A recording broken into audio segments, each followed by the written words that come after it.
स्वागत है हमारे यूट्यूब चैनल में। जैसा कि आप फटाफट से जाइएगा, चैनल को सब्सक्राइब और शेयर कर दिया जाएगा। आइए चलते हैं फटाफट के अंदाज में हम आपको लेके चलते हैं। आइए क्लास 9 रसायन विज्ञान। दोस्तों देखिए, चैनल को शेयर और सब्सक्राइब कर दीजिएगा। थोड़ा सा आप सपोर्ट करेंगे, जितना आप सपोर्ट करेंगे उतना बढ़िया से बढ़िया हम आपको कंटेंट आपको यहाँ पर प्रोवाइड करेंगे। तो आपसे रिक्वेस्ट, चैनल को शेयर और सब्सक्राइब करके आइए फटाफट के अंदाज में हम आ जाते हैं। हम आज पढ़ेंगे रसायन विज्ञान क्लास 9 की। देखिएगा, चैप्टर को स्टार्ट करने से पहले हम पढ़ेंगे बेसिक आ जाएगा। आप देखिए बेसिक अगर हमारा देखिए, सबसे पहले यदि हमारा बेस मजबूत है, बेस मजबूत रहेगा हमारा, तो हम कुछ भी कर सकते हैं। जैसे मकान बनता है, पहले मकान बनाते हो, पहले नींव डालते हो, पहले मकान खड़ा करेंगे, पहले नींव ना बनाते हो। तो उसी तरीके से पहले हम क्या करेंगे, पहले अपना बेस मजबूत करेंगे। बेस को मजबूत करेंगे, ऑटोमेटिक हम आगे पहुँच जाएंगे। देखो, बेस यदि हमारे नहीं मजबूत है, तो बेस ही हमें नहीं पता है, तो हम आगे चल के क्या करेंगे। यानी कि भैया छत की नींव पड़ी नहीं, यानी कि घर की नींव पड़ी नहीं कि छत डाल के खड़े हो जाए, तो संभव है? नहीं संभव है भाई। तो आगे उस तरीके से हम चलते हैं। आइएगा बेस पर, बेसिक में पहले देखिएगा हम सीखेंगे इलेक्ट्रॉनिक विन्यास करना।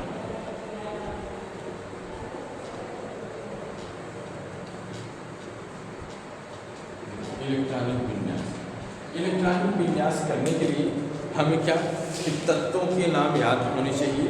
तत्व का नाम हमें याद होगा तभी हम इलेक्ट्रॉनिक विन्यास कर सकते हैं। कम से कम अगर क्लास 9 और 10 में बच्चा है तो कम से कम उसे 60 तक के तत्वों का नाम याद होना चाहिए। याद करने का तरीका देखिए, कोई गाना गा के वो करके कोई नहीं, हमको बेसिक आसानी से सिंपल सा याद करना, याद करोगे याद हो। जैसे हम आपको बताते हैं, जैसे hydrogen, helium, lithium, beryllium, boron, carbon, nitrogen, oxygen, fluorine, neon, sodium, magnesium, aluminium, silicon, phosphorus, sulphur, chlorine, argon, potassium, calcium.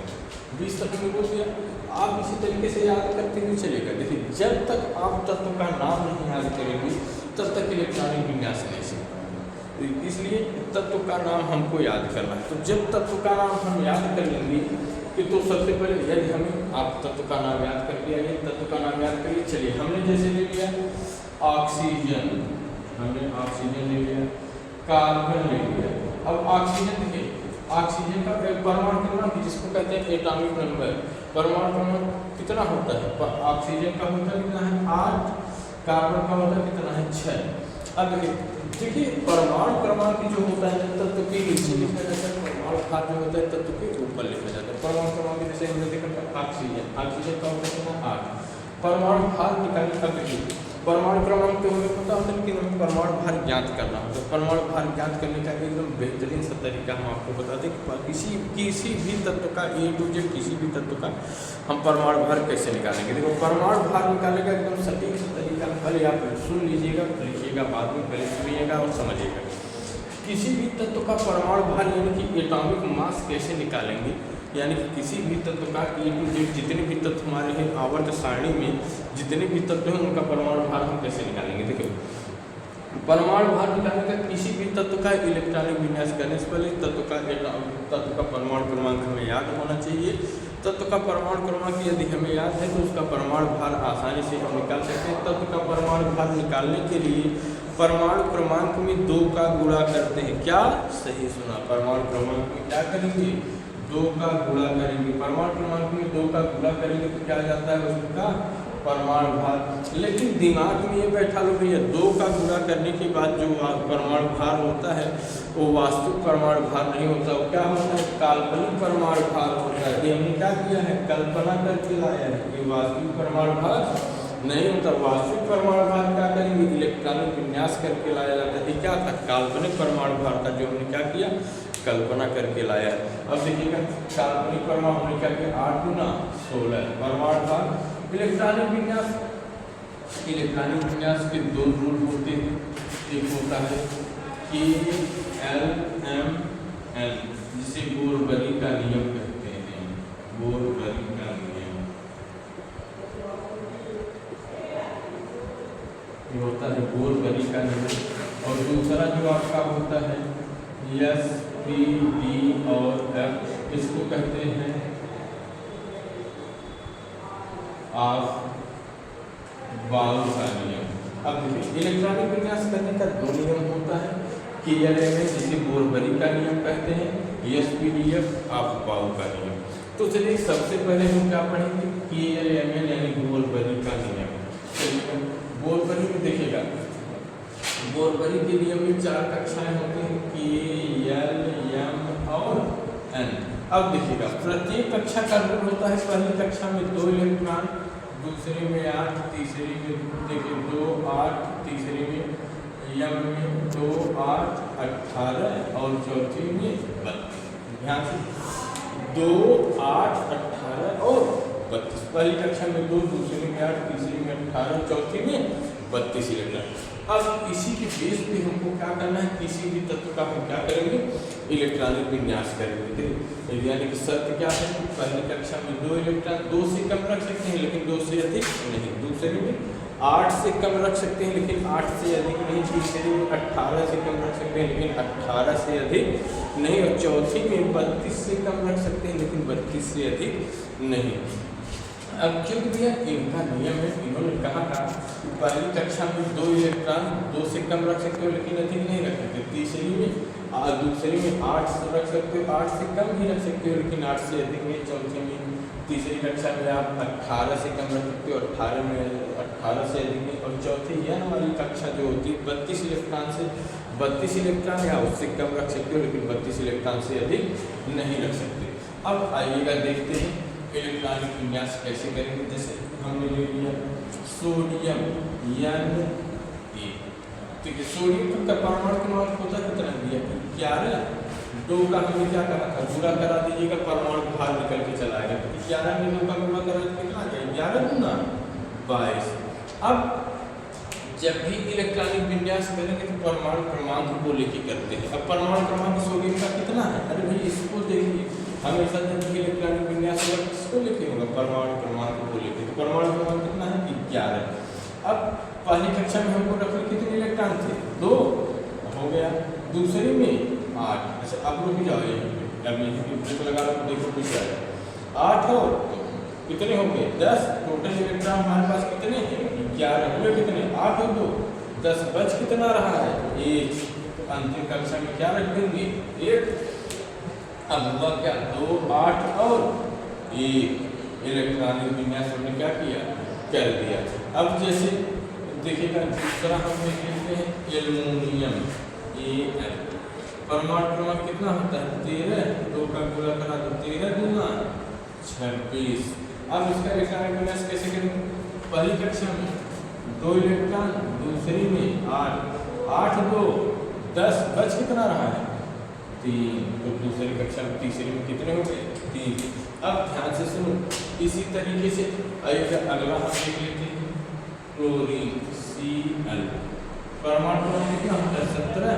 2 का गुणा करा दिए, 17 गुना 34 इलेक्ट्रॉनिक विन्यास, पहली कक्षा में 2, दूसरी में 8, तीसरी में 7। 8 2 10, 10 और 7 17 इलेक्ट्रॉन हो गए। अब ये क्या था, हमारा इलेक्ट्रॉनिक विन्यास करने का क्या था तरीका, KLMN में, यानी हमने भी बताया कि पहली कक्षा में 2 इलेक्ट्रॉन, दूसरे में 8, तीसरी में 18, चौथी में 32। इनसे कम इलेक्ट्रॉन हम रख सकते हैं लेकिन इनसे अधिक नहीं, क्योंकि इनकी क्या भैया बोरबरी ने जब अपना नियम पेश किया तो उन्होंने बताया कि भैया पहली कक्षा में 2 इलेक्ट्रॉन, उससे कम रख सकते हो, अधिक नहीं। दूसरी में 8 से कम रख सकते हो, अधिक नहीं। तीसरी में 18 से कम रख सकते हो, 18 से अधिक नहीं। चौथी में 32 से कम रख सकते हो, 32 से अधिक नहीं रख सकते। तो देख अब इलेक्ट्रॉनिक विन्यास में देखिएगा, इतना ही ना समझ लीजिए कि भैया इलेक्ट्रॉनिक विन्यास बस इतना है। इलेक्ट्रॉनिक विन्यास इसकी थियरी बहुत बड़ी होती है जो आपको समझना होगा। अभी हमने क्या सीखा इसमें कि इलेक्ट्रॉनिक विन्यास करने के 2 नियम होते हैं, KLMN और SPDF, जिसे एक बोरबरी का नियम कहते हैं, क्या कहते हैं, ऑफ-बाउ का नियम। एक बोरबरी का नियम है, एक ऑफ-बाउ का। दोनों पहले सीखा क्या, KLMN बोरबरी का नियम। अब इसमें क्या है कि KLMN 4 कक्षाएं बनी होती हैं, पहली कक्षा में 2, दूसरी में 8, तीसरी में 18, चौथी में क्या होगा, 32 इलेक्ट्रॉन होगा। अब जैसे हमने क्या कहा सोडियम, इस सोडियम का इलेक्ट्रॉन के परमाणु क्रमांक कितना होता है, 11। अब हमने बताया किसी भी तत्व का परमाणु भार हम कैसे ज्ञात करेंगे भैया, तो किसी भी तत्व का परमाणु भार, और याद रखिएगा ये क्या होता है, काल्पनिक परमाणु भार होता है, वास्तविक नहीं होता है। ये क्या होता है, काल्पनिक होता है। हमने कार्बनिक परमाणु भार को क्या किया, निकाल के रख दिया। जैसे अब कहा कि सोडियम का देखिए 11 दूना क्या होता है 22 हुआ, कितना 22। अब इलेक्ट्रॉन विन्यास करेंगे 2 8 और 1 2 8 10 10 कितना होगा 11। अब परमाणु क्रमांक हमारा कितना था 11 तो हमने टोटल कर लिया। देखो पहले में 2 रखी, दूसरे में 8, तीसरे में कितना 1 8 2 10 10 11 3 हमारी कक्षा को। दूसरा देखिए एल्युमिनियम 2 8 3 8 2 10 10 और 3 13, यानी कि एल्युमिनियम का भी हमने कर लिया। क्लोरीन का परमाणु क्रमांक 17 2 8 और 7, टोटल इलेक्ट्रॉन कितने हुए 8 2 2 8 10 10 7 17। अब देखिए तत्व का परमाणु क्रमांक दिया है, परमाणु भार निकालेंगे, परमाणु क्रमांक में 2 का गुणा करा के परमाणु भार निकालेंगे, परमाणु भार निकल गया, आराम से परमाणु भार निकाल के दिखा दिया। अब बात आती है देखिए इलेक्ट्रॉन, अब इतनी में ना समझ जाइए ये पूरा हमने निकाल दिया कि जितना हमने देख लिया उतने में हमने निकाल करके पूरा खत्म कर लिया, नहीं टेंशन। अब इसमें एक कंडीशन अब ये जाके शुरू हो जाती है कि जब हम यहाँ तक पहुँचे तो इसके आगे अभी कंडीशन शुरू होती है भैया अब हमें एक काल्पनिक मान निकाला था, वास्तविक मान तो हमने निकाला नहीं। अब वास्तविक मान हम निकालेंगे कैसे, तो इसका नियम एक होता है भैया वास्तविक मान निकालने का कि किसी भी तत्व का इलेक्ट्रॉनिक विन्यास करते हैं, यदि उनकी अंतिम कक्षा में 1 2 और 3 इलेक्ट्रॉन बचते हैं तो हम क्या करते हैं ले जाके परमाणु भार में जोड़ देते हैं। अब क्या करते हैं, नियम में क्या लिखा कि दूसरा किसी तत्व के अंतिम कोश में 1 2 3 इलेक्ट्रॉन बचते हैं तो हम क्या करते हैं परमाणु भार में ले जा करके जोड़ देते हैं। अब देखो यहाँ पर 1 इलेक्ट्रॉन बचा था सोडियम का, ध्यान से देखो सोडियम Na 2 8 1, अंतिम कोश में इलेक्ट्रॉन कितना बचा है 1। अब इसको क्या करेंगे, ध्यान से देखो अंतिम कोश में हमने बताया कि क्या कि जो भी तत्व अंतिम कोश में बचेगा उसको परमाणु भार में ला के क्या करते हैं जोड़ देते हैं। अंतिम सोडियम का देखिए 2 8 और 1 का अंतिम कोश में इलेक्ट्रॉन कितना बचा है, अरे पहली कक्षा यही है, ध्यान से देखो 3 कक्षा बनी है 1 2 3, अंतिम कोश में कितना इलेक्ट्रॉन है 1। अब इसी को क्या करेंगे लाके परमाणु भार में जो 22 और 1 कितना हो गया 23। अब ये क्या होता है जो 23 आता है ये सोडियम का क्या होता है वास्तविक परमाणु भार होता है, और जितना इलेक्ट्रॉन यह दान करेगा है उतना उस पर क्या होता है आवेश होता है, यानी कि अगर इलेक्ट्रॉन को दान कर रहा है तो धन आवेश होता है, और अगर इलेक्ट्रॉन की कमी हो रही है तो क्या होता है ऋण आवेश होता है। जैसे एल्युमिनियम का देखो 2 8 3। अब अंतिम कक्षा देखो भैया अंतिम कक्षा में कितने इलेक्ट्रॉन है, ध्यान से देखो पहली कक्षा दूसरी कक्षा तीसरी 3 ही कक्षा तक तो बनी है, तीसरी कक्षा में इलेक्ट्रॉन कितने हैं हमने भी पता क्या कि किसी भी तत्व का इलेक्ट्रॉनिक विन्यास करते हैं यदि उनकी अंतिम कक्षा में 1 2 और 3 इलेक्ट्रॉन होते हैं तो उन्हें क्या करते हैं ले जाके परमाणु भार में जोड़ देते हैं। अब तीसरी कक्षा में कितना इलेक्ट्रॉन है 3, तो 3 को क्या करेंगे लाएंगे परमाणु भार में जोड़ देंगे तो याद आएगा कितने 26 में 3 जोड़ेंगे तो 29। और आप देखेंगे तो एल्युमिनियम में क्या होता है कितने धन आयन होते हैं 3 धन आयन होते हैं। अब क्लोरीन का देख लो होता है 17 2 8 7। अब अंतिम कोश में इलेक्ट्रॉन कितने हैं 7। अब देखो कोई भी तत्व 1 इलेक्ट्रॉन 2 इलेक्ट्रॉन 3 इलेक्ट्रॉन दान दे सकता है, इससे ज्यादा दान इलेक्ट्रॉन नहीं दे सकता। अब क्लोरीन को अपनी कोश को पूर्ण करने के लिए कितने इलेक्ट्रॉन चाहिए भैया, देखो अब क्लोरीन को क्या होगा अपनी कोश इसके पास 7 है, अगर कहीं से 11 इलेक्ट्रॉन पाएगा तब तो अपनी, क्योंकि यम में क्या है यम कक्षक में इलेक्ट्रॉनों की संख्या कितनी होती है 18। अब इसको अपनी कोश को पूर्ण करने के लिए 11 इलेक्ट्रॉन के साथ इसके पास है 11 कहीं से और पाएगा तब तो 18 पूरा करेगा ना, 11 इलेक्ट्रॉन कहाँ से पाएगा। अब किसी को अब कोई भी तत्व क्या है 1 2 3 इलेक्ट्रॉन से ज्यादा कोई दान देता नहीं है तो 11 इलेक्ट्रॉन कहीं पाएगा नहीं। अब इसके पास क्या 11 इलेक्ट्रॉनों की क्या पड़ रही है कमी, इसलिए क्लोरीन क्या होता है ऋणावेशित होता है।